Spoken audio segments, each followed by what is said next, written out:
సంక్షేమ పథకాలు ఎగ్గొట్టడానికి కూటమి ప్రభుత్వం సాకులు వెతుకుతోంది. అప్పులపై ఆర్థిక మంత్రి అన్ని అసత్యాలు మాట్లాడారు.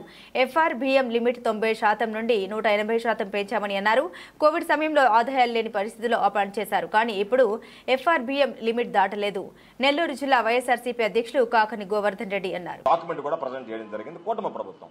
మీరు ఇచ్చినటువంటి డాక్యుమెంట్ ప్రకారమే 6,46,000 కోట్ల రూపాయలు అప్పు ఉంది అని చెప్తే దాన్ని మరలా 14 లక్షల కోట్ల అప్పు ఉందని చెప్పి ఈరోజు మీరు ప్రజలకి ఎగ్గొట్టాలనుకుంటే ఎగ్గొట్టేయండి సంక్షేమ పథకాలు. మేము ఇవ్వలేవు, మాకు ఇవ్వడానికి మనసు రాదు అంటే దాన్ని ఎవరు మేము అడగం. ఎందుకంటే మీకు ఓట్లు వేసినారు, ప్రభుత్వం వచ్చింది, ఈరోజు మోసం చేయాలనేటువంటి ఆలోచన చేస్తున్నారు. కానీ దాన్ని తప్పించుకోవడానికి ఏదో ఒక విధంగా నెపం వెతుక్కుంటే ప్రజల్లో మరింత నవ్వులు పాలేటువంటి అవకాశం ఏర్పడుతుంది. మీరు ఇచ్చినటువంటి డాక్యుమెంట్స్ ఆధారంగా మాట్లాడుతున్నాం తప్ప మేము మాట్లాడేటువంటి మాటలు కాదు. కాబట్టి కాగకు దాచిపెట్టామంటే ఈ 5 నెలలు ఏమి గాడిదలు కాశారు మీరు? అవన్నీ తీసి చూసి కదా నివేదించిన తర్వాత మీరు ఒక ఫిగర్కి 60 అయ్యారు. కాబట్టి ఇటువంటి అసత్యపు మాటలు, ఇటువంటి చీప్ చేష్టాలు మానుకుంటే మంచిదని చెప్పి నేను తెలియజేస్తున్నా.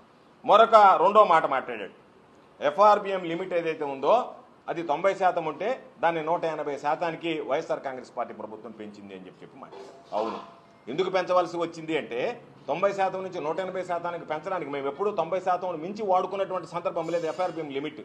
కానీ 90% నుంచి 180%కి ఎందుకు పెంచామంటే కోవిడ్ సమయంలో రెవెన్యూ రిసీట్స్ లేవు, రాలేదు. ఈ దేశంలోనే జగన్మోహన్ రెడ్డి గారి నాయకత్వంలో ప్రతి ఒక్కరికి వ్యాక్సినేషన్ దగ్గర నుంచి, ట్రీట్మెంట్స్ దగ్గర నుంచి, బెడ్స్ ఏర్పాటు చేయడం దగ్గర నుంచి, వైద్య సదుపాయాలు అందించడం నెంబర్ 1గా నిలిచినటువంటి రాష్ట్రం ఆంధ్ర రాష్ట్రం. అందరి మన్నలు ఈరోజు ఇతర దేశాలలో కూడా ఆంధ్ర రాష్ట్ర ముఖ్యమంత్రి జగన్మోహన్ రెడ్డి గారు అందించినటువంటి సేవలు ఎనలేనివి అని చెప్పి కొనియాడినటువంటి సందర్భాలు. ఆయనని ఎంతోమంది బ్రహ్మాండంగా చేశారు అని చెప్పి కితాబ్ ఇచ్చినటువంటి పరిస్థితి. అటువంటి ముఖ్యమంత్రి గారు 90 నుంచి 180% పెంచి ఒక జీవో ఇష్యూ చేశారు. కానీ ఎక్కడ వాడుకోలేదు. ఈరోజు దాన్ని మాట్లాడుతూ మీరు ఇచ్చినటువంటి ఆ రెవెన్యూ రిసీట్స్ పైన 90 నుంచి 180కి పెంచారు అని చెప్పి మాట్లాడారు. కనీసం అవగాహన నుండి మాట్లాడుతున్నావా, అవగాహన లేక మాట్లాడుతున్నావా, తెలిసి మాట్లాడుతున్నావా, తెలియక మాట్లాడుతున్నావా తెలియనటువంటి పరిస్థితి. ఈరోజు ఒక్కసారి చూస్తే గ్యారంటీ అవుట్ స్టాండింగ్ మీరు ఇచ్చినటువంటి లెక్క ప్రకారం వాల్యూమ్ 5లో బడ్జెట్లో ఇచ్చినటువంటి కాలం ప్రకారం గ్యారంటీ అవుట్ స్టాండింగ్ చూస్తే 1,54,797 కోట్లు.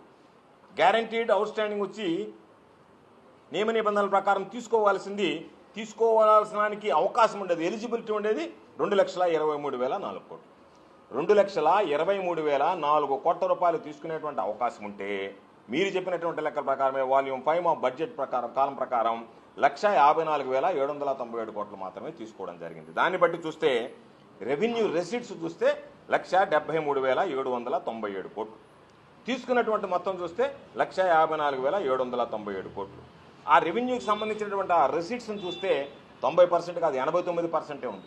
మొదట ఉన్నటువంటి మీ హయాంలో ఉన్నటువంటి 90%కు లోబడే చేశారు తప్ప దాన్ని మించి చేసినటువంటి సందర్భం లేదు. కాబట్టి నువ్వు ఏదో ఒకటి 90% 180% చేశారు. 90% లోపల ఉందా, 90% దాటిందా, 180% చేరిందా, ఇవన్నీ ఏమి లేకుండా ఏదేదో మాట్లాడాలని చెప్పి మాట్లాడడం అనేటువంటిది యనమల రామకృష్ణుడు లాంటి వ్యక్తి మాట్లాడితే నాకు అనిపించింది అసలు ఈయనే మాట్లాడా, ఎవరన్నా పరకాయ ప్రవేశం చేశారా, రామకృష్ణుడు లాంటి వ్యక్తి మాట్లాడేటువంటి మాటలేనా అన్నట్టుగా అనిపించింది.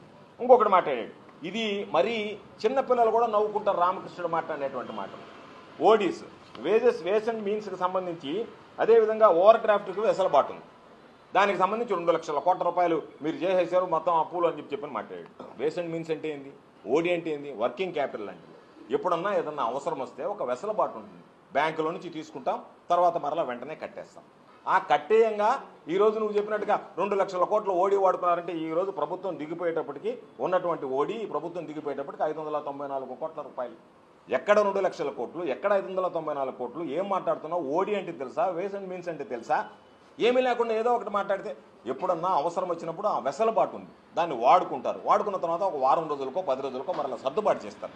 ఓవర్ డ్రాఫ్ట్ ఫెసిలిటీని గురించి నీకు తెలిసనే నేను అనుకుంటున్నా. ఓవర్ డ్రాఫ్ట్ ఫెసిలిటీ అనేటువంటిది చిన్నపిల్లవాడికి కూడా తెలుస్తుంది, లేదా చిన్న ఎంటర్ప్రెన్యూర్ ఎవడన్నా సరే ఎంటర్ అయితే ఆ ప్రతి ఒక్క